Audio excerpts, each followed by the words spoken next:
My name is Caitlin Poplin, and I'm just here to say that it gets better. Um, my story isn't really that eventful, but I'm 14 and I have been through quite a lot, quite a lot in my 14 years of life. Um, let's see. I've been bisexual for about 3 years. That was when I realized that I didn't like just guys. I don't really know what made me realize that. It was just kind of like a revelation. Um, in fifth grade, I had a tough year. Um, that was when things kind of started to progress into being bisexual.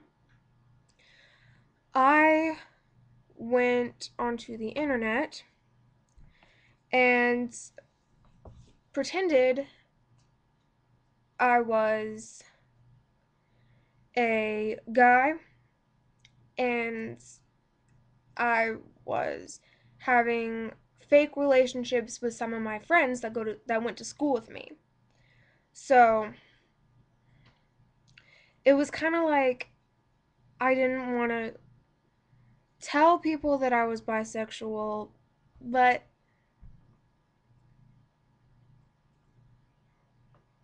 I just used those fake people. I don't even know what was going through my mind.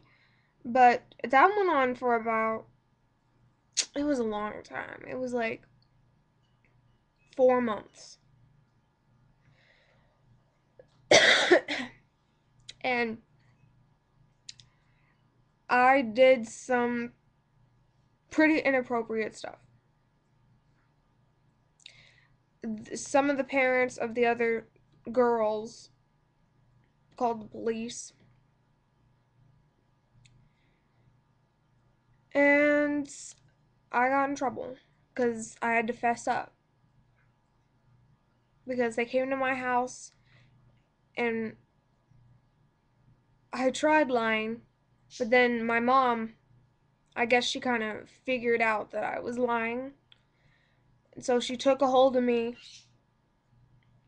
and she stared right at me and she said,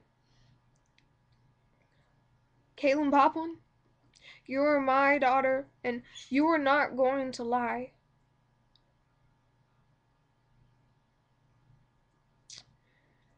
So I just nodded and I nodded and said, yeah, it was me. It was me. That that day was so hard. I didn't know that was the day that I mean not that day, but that whole situation was me kind of coming out to myself.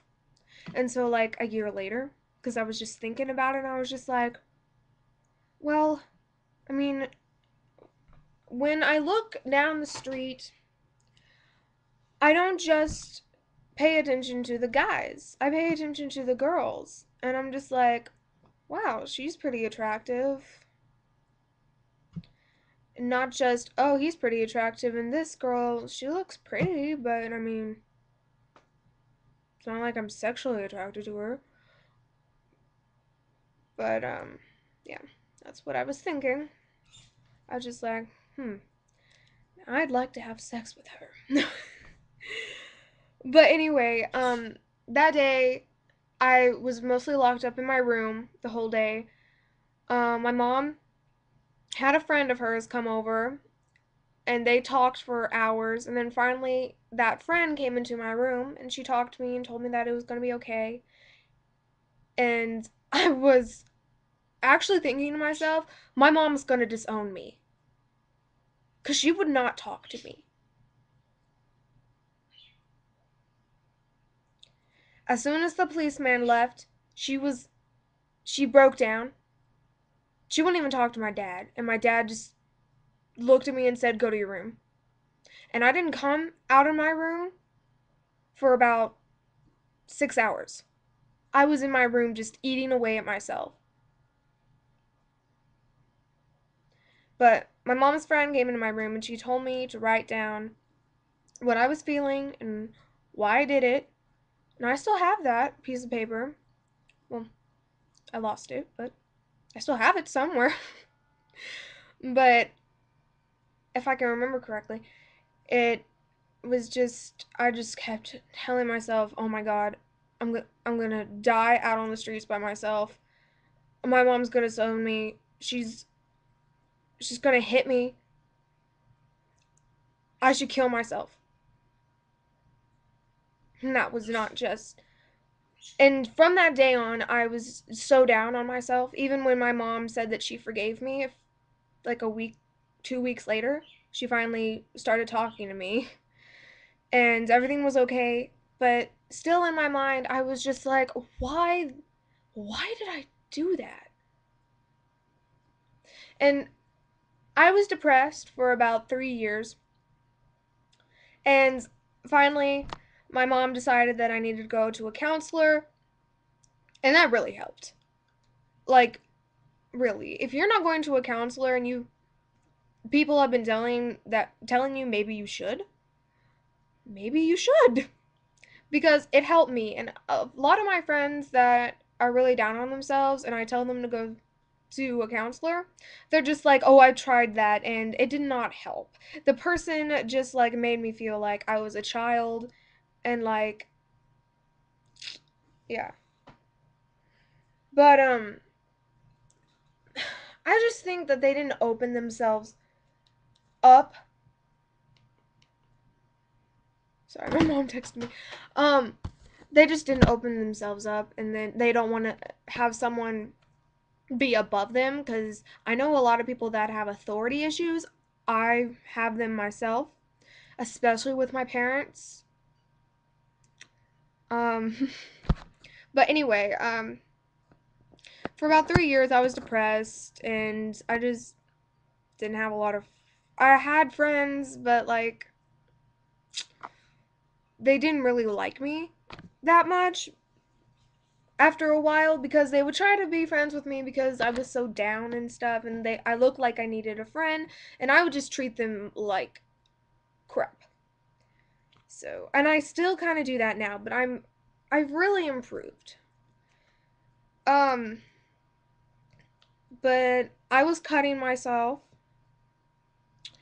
I haven't cut in a year and a half, and yeah, it feels great.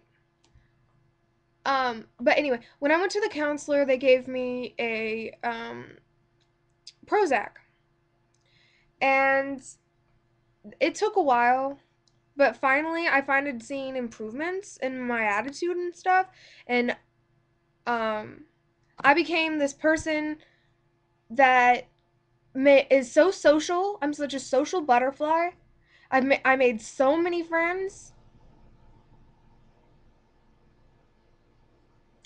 and recently I've kind of people have kind of described me as conceited, because I'm always telling people that I think I'm amazing.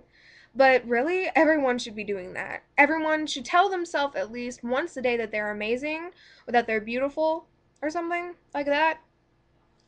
But anyway, um,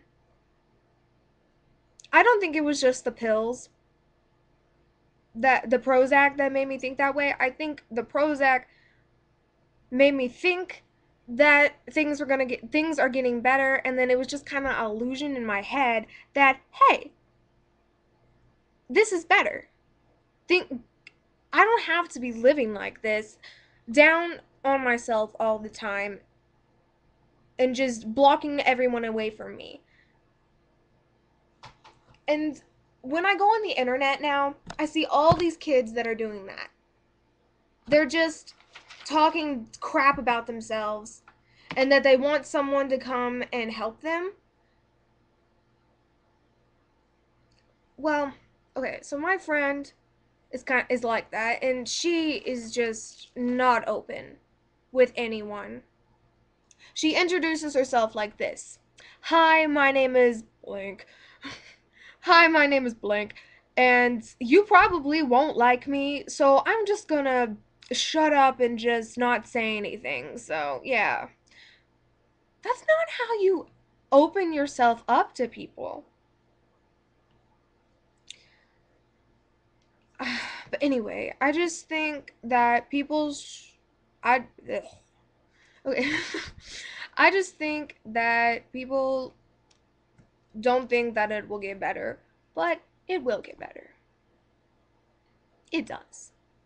But it's not going to get better until you make it get better. So, yeah.